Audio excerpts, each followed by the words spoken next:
Since 1954, manual bag valve ventilation has been the standard method of ventilating patients in respiratory or cardiac arrest. Yet there is little positive evidence to show that these products provide good ventilation in the majority of users' hands. Inadvertent hyperventilation, however, is now a clinically recognized and statistically significant consequence of standard bag valve ventilation. The SmartBag MO has been designed to provide guidelines-compliant ventilations by controlling the flow of air from the bag. By responding to the rescuer's squeeze and release of the SmartBag MO, the smart valve in the neck of the balloon limits the excessive flow of gas into the patient's airway. This significantly lowers the peak airway pressure generated and increases the inspiratory time, reducing the risk of inadvertent hyperventilation and its associated problems for the patient and the rescuer.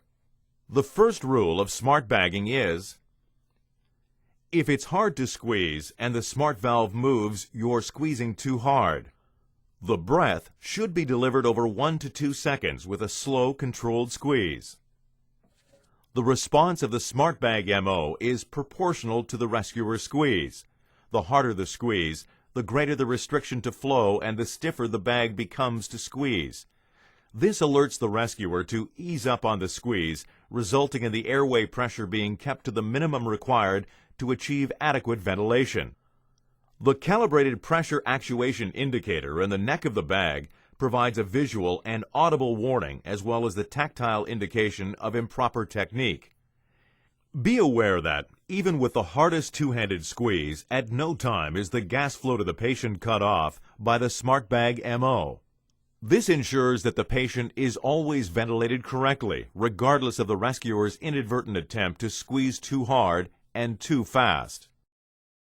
The second rule of smart bagging is, if it's hard to squeeze and the smart valve does not move, there is a problem with the patient's airway. When greater pressure is required to overcome a highly resistive or poorly compliant airway, the SmartBag MO will allow the rescuer to apply higher pressures. The smart valve recognizes the airway compromise and will not activate until the problem is overcome. The SmartBag MO is equipped with a manual override control to disable the action of the smart valve. Should the operator be unable to obtain an adequate mask-to-face seal, the SmartBag MO can be switched into the disabled mode. This allows high flow rates to be delivered to assist in overcoming any mask leakage. Rotating this switch does increase the risks associated with inadvertent hyperventilation. Therefore, its use should be strictly limited. During both mask-ventilated CPR and CPR with an advanced airway in place, it is recommended that the manual override control remains in the enabled mode.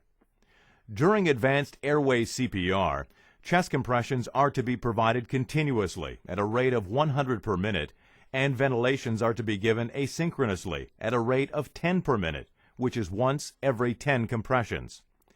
To ensure adequate ventilation, the operator should deliver the ventilation slowly and consistently over an inspiratory time of 1 to 1.5 seconds.